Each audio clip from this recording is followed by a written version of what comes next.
Bismillahirrahmanirrahim. Assalamualaikum warahmatullahi wabarakatuh. Alhamdulillah, kita sudah sampai di video chapter 23, part yang keempat. Oke, sekarang kita akan mulai langsung praktek bagaimana sih cara menyusun statement of cash flow. Dimulai dari presentasinya dulu ya, teman-teman. Jadi, bentuknya itu cash flow itu adalah dibagi tiga ya, ada operating activities, investing, dan financing. Nah, untuk yang spesial itu ada di operating activities. Jadi dia ada dua metode, yaitu direct and indirect method.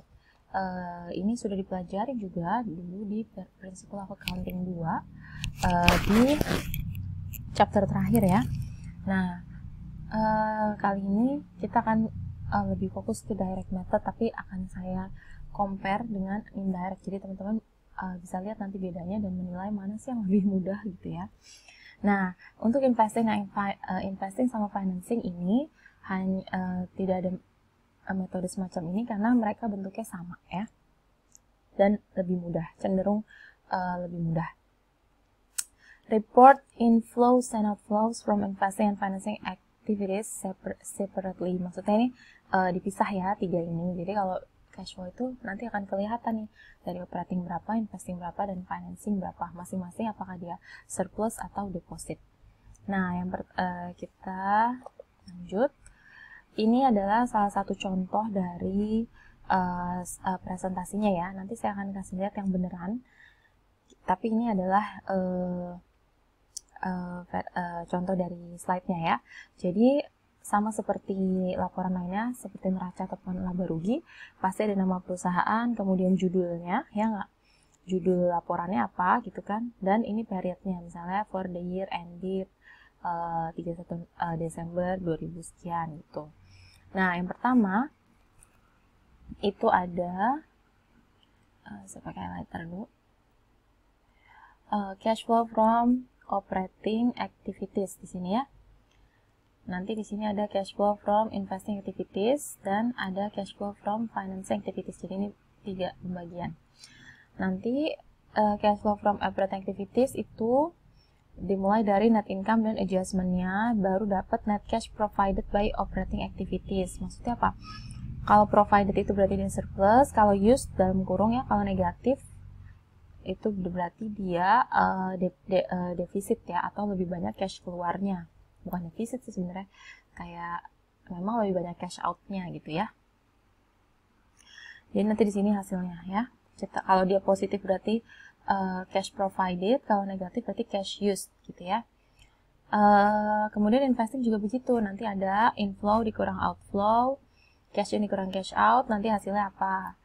Kemudian untuk financing nanti begitu juga, cash in plus cash out, nanti hasilnya apa. Nah, ketiga ini dijumlah dari operating, finance, investing, and financing, nanti akan ada net increase or decrease in cash. Jadi in total, apakah cashnya naik atau turun gitu ya. Nah, hasilnya dari ketiga ini, misalnya sebut aja 1000 gitu ya. Berarti dia net increase. Ini adalah 1000 ini adalah movement dari cash tahun lalu ke tahun ini. Gitu ya, 1000 ini nanti ditambah dengan cash at beginning period, misalkan ini tahun 2020 gitu ya. 1000 ditambah cash di Januari 1, jadinya cash at end period Desember 31 gitu ya. Jadi teman-teman, kita itu menghitung cash flow atau mengerjakan laporan arus kas itu untuk nyari ini sebenarnya, angka ini ya. Apakah kita pengen tahu uang cash kita itu dari tahun lalu ke tahun ini naik atau turun gitu kan. Misalnya pun naiknya kenapa gitu, nanti bisa kelihatan kan dari sini, naiknya ternyata dari operating atau dari investing atau dari financing gitu, turunnya kenapa, dari mana gitu. Seperti itu ya. Jadi inti dari laporan arus kas atau statement of cash flow itu seperti itu. Kita mau cari movement atau selisih saldo cash kita antara tahun ini dan tahun lalu itu dari mana sih gitu ya. Jadi akan saya tunjukkan laporannya. Oke, kita lanjut. Nah, kalau kita mau menyiapkan laporan atau ini step in preparation ya, laporan arus kas atau cash flow, kita butuh 3 sources of information. Kita butuh 3 data ini. Yang pertama, kita butuh comparative statement of financial position. Artinya kita butuh neraca 2 tahun, komparatif ya, SFP ya. Kita butuh neraca tahun ini dan tahun lalu. Yang kedua, kita butuh laporan laba rugi tahun ini ya, current income statement. Jadi ini SFP 2 tahun, 2 years. Kalau ini adalah income statement current year, CY gitu ya. Dan yang ketiga adalah selected transaction data dan data-data tambahan lainnya yang terkait dengan cash. Gitu ya. Jadi ini 3 data ini. Itulah kenapa seperti saya jelaskan di awal, cash flow itu dibuatnya terakhir banget karena kita butuh neraca dan butuh income statement. Jadi nggak bisa tuh kita bikin cash flow duluan, baru bikin SFP, baru bikin income statement tuh nggak bisa. Nah, 3 major steps-nya, 3 langkah. Ini kan tadi source-nya ya, data yang kita butuhkan. Kemudian langkah-langkahnya apa? Yang pertama, tentukan change in cash. Langkah pertama, kita tentukan cash-nya itu naik atau turun dengan cara apa? Kita bandingkan ini neraca tahun ini dengan tahun lalu. Kita lihat cash-nya. Sebut aja cash tahun ini itu 1 juta, sedangkan cash tahun lalu itu 800.000 gitu ya. Berarti change in cash-nya adalah 1 juta dikurang 800.000 atau 200.000. Nah, change in cash inilah, sorry saya balik lagi ke sini. Ini nih angka yang ini nanti yang kita cocokkan. Jadi kita sudah punya angka 200.000, nanti kita buat isinya 200.000 itu dari mana aja sih? Nah, gitu. Jadi harus sama ya, antara selisih yang ada di neraca dengan net increase decrease yang di sini. Kalau nggak sama, berarti cash flow-nya salah atau neracanya yang salah gitu. Nah, itu yang pertama. Kemudian langkah kedua, yang pertama harus dibuat adalah cash flow from operating activities. Jadi, memang urutannya selalu seperti itu ya, dari operating dulu, baru nanti kita kerjakan yang investing dan financing. Karena yang operating ini adalah yang quite complicated gitu, agak lebih complicated daripada yang investing sama financing gitu urutannya ya. Nah, ini adalah contohnya. First example, contoh yang pertama ini contohnya sangat simple, sangat mudah.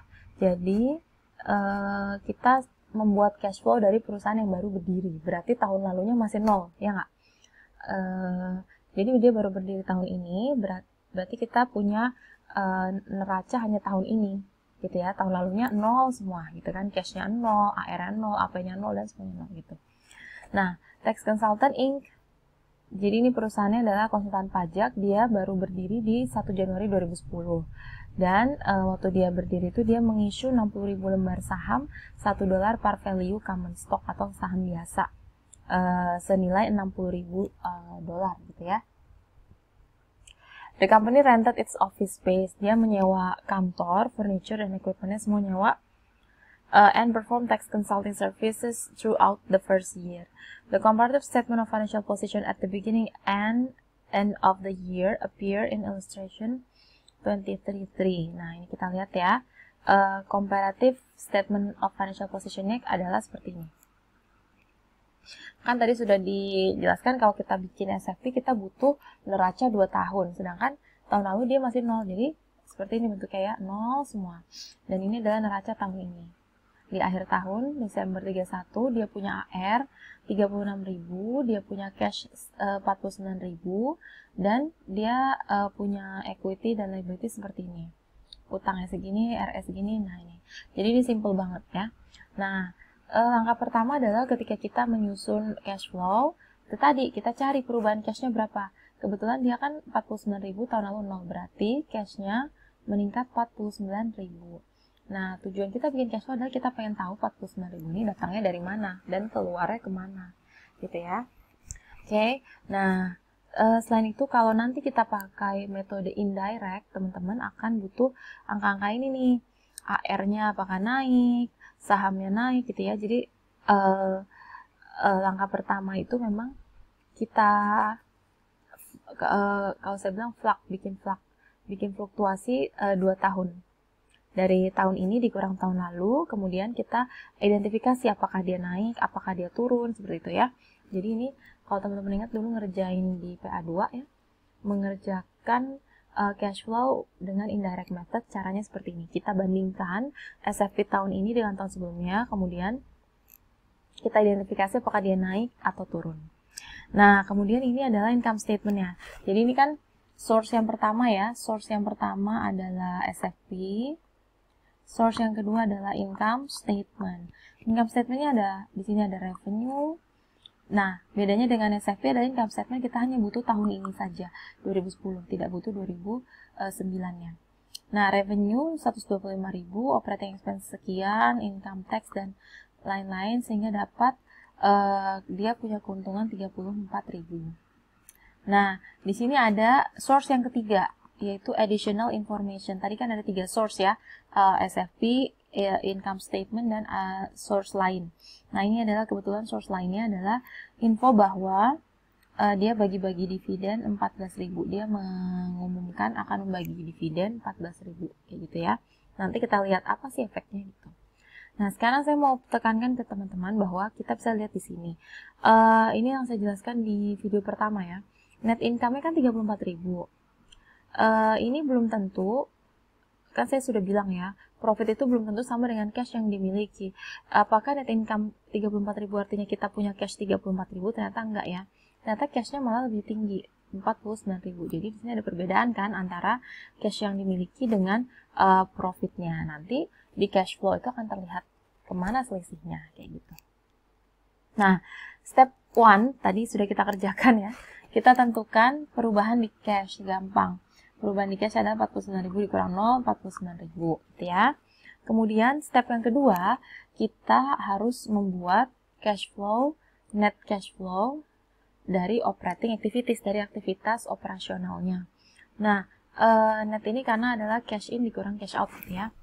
Nah, seperti yang sudah dijelaskan di video, saya lupa 1 atau 2, operating activities itu kan isinya adalah semua transaksi yang ada di income statement dan juga current asset dan current liability ya. Jadi jangan lupa operating itu bertiga tuh, ada income statement, current asset, dan current liability gitu ya. Nah, yang pertama banget adalah company must determine revenue and expense on a cash basis. Nah, karena kita mau membuat laporan arus kas, maka kita harus identifikasi revenue, pendapatan, dan biaya berdasarkan cash basis. Dengan cara kita mengeliminasi efek dari income statement yang tidak ada pengaruhnya ke peningkatan atau penurunan cash. Contohnya apa? Misalnya teman-teman, setiap tahun kan kita pasti mendepresiasi aset ya nggak sih? Jadi nanti ada namanya depreciation expense. Nah, depreciation expense itu kan biaya, tapi ada nggak uang keluarnya? Nggak ada kan? Jadi depresiasi itu kan cuma alokasi aja gitu, padahal uangnya nggak keluar. Nah, itu harus kita eliminate dari revenue-nya gitu, dari income statement-nya. Nah, akan item-item seperti itulah yang harus kita eliminasi supaya nanti supaya nanti income statement-nya berubah menjadi cash basis, seperti itu ya. Kemudian convert net income to net cash flow from operating activities through either direct or indirect. Nanti kita akan kerjakan dengan 2 metode ini, direct atau indirect. Nah, ini adalah bagannya untuk melihat net income versus net cash flow from operating activities. Jadi kita mau lihat profit dibandingkan dengan cash flow dari kegiatan operasional. Nah, di sini gambarnya adalah gini, ketika kita dapat revenue dan kita ngeluarin biaya, maka akan menghasilkan net income ya nggak sih, atau net loss gitu ya. Nah, net income tadi sudah saya jelaskan harus kita eliminasi revenue atau biaya-biaya yang non cash ya. Tadi contohnya kalau expense itu adalah depresiasi ya kan, di sini ya. Non-cash expense itu contohnya depresiasi. Sedangkan non-cash revenue ini bisa jadi nanti contohnya gain. Kalau di sini non-cash expense juga bisa bentuknya loss. Misalnya kita jual mobil, dapat untung nih. Ya kan? Dapat untung atau dapat rugi, nanti di sini masuknya non-cash.